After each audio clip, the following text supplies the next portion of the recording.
Mas burgueses são eles, não passam tão pobres, coitado. Quem quiser ser como eu, vai ter que penar um bocado, um bocado, vai penar um bocado, um bocado, vai penar.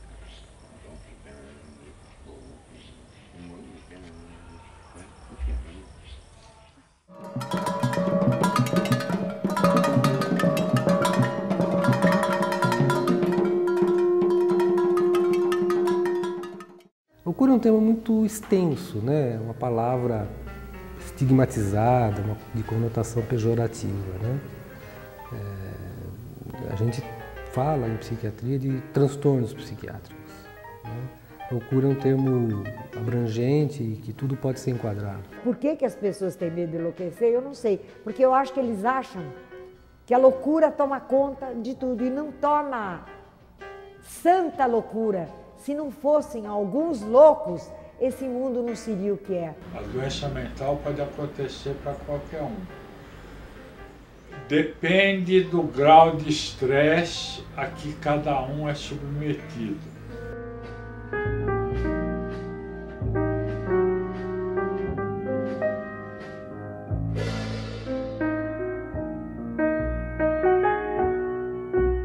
Eu me lembro de duas meninas, uma vez no meu prédio, me perguntarem: a senhora é a mãe do louco?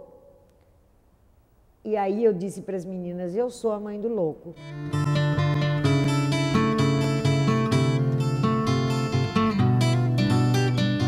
É uma coisa que não tem como definir assim, uma data exata, mas de fato a esquizofrenia para mim surgiu há uns 5, 6 anos. O meu primeiro delírio, o meu primeiro quadro de surto psicótico, é assim que se chama, foi em 91, aos 24 anos, e ele se manifestou como um delírio persecutório. Eu me sentia perseguido. Um dia eu entrei numa loja e eu vi um rapaz que, no primeiro momento, ele estava atrás de mim. E quando eu entrei na loja com medo, pânico, pensa assim, ó, pânico absoluto, alguém está te seguindo. Ele entrou atrás de mim. A mania do bipolar, ela é megalomaníaca, na verdade.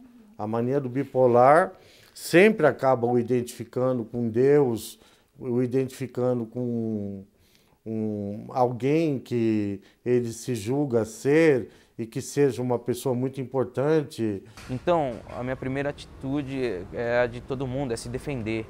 Eu olhei para os lados e tentei comunicar alguém, ó, só visualmente, mas aí eu percebi que as pessoas estavam me cercando, seguranças estavam me cercando. Aquele rapaz, ele tinha 2 filhos, os filhos estavam na cabine do provador da loja com a mãe e ele estava com medo de mim. Ele chamou segurança. Era eu que estava perseguindo ele. Não era ele que me perseguia. Aí eu percebi que eu tinha um problema. Eu cheguei a imaginar mesmo que eu fosse o diabo e que estivesse na mira da humanidade toda. Então, foi assim que eu acabei sendo internado. Quanto mais o paciente conseguir saber da sua patologia, ter consciência e a partir daí se engajar no tratamento, melhor vai ser para ele. Nem sempre é assim. Muitos pacientes têm muitas dificuldades em aceitar que são doentes, que precisam se tratar, que precisam fazer uso de medicação, precisam de outros apoios além da medicação. Outra coisa importante é que você trabalha também não só o aspecto da doença em si, você procura trabalhar o que está saudável na pessoa.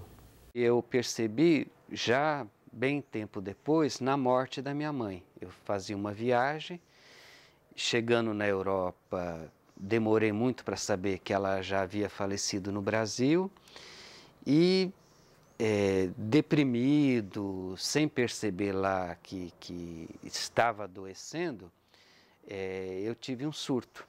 Para mim foi muito importante porque mostrou como a repressão, né, causa, né, na gente essas formas, né, da nossa mente mesmo atuar.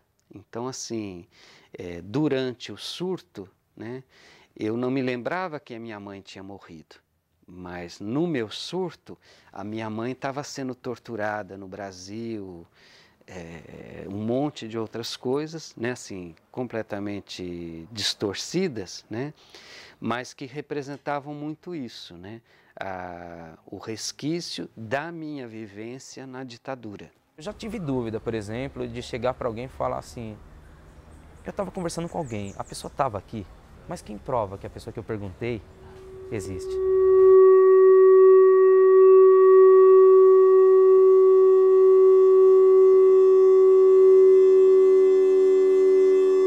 Em fins de 1973, eu fiquei muito impressionado porque eu comecei a ver os meus colegas de redação, que eu trabalhava na revista Veja nesse tempo, eu os via com gosto de feras, de barba desgrenhada e caninos salientes. Eu achava que eles estavam se transformando.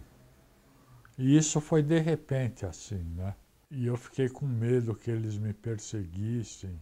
Claro, que quando você vai avaliar, você faz uma somatória de coisas. Você vai somar o que a pessoa, como a pessoa está naquele momento, mas também a sua história de vida, né? Isso são coisas que fazem parte da avaliação, né? Isso é que vai dar para você subsídios para dizer, olha, existe de fato por tudo isso motivos para a gente dizer que você tem X ou Y problema, transtorno psiquiátrico.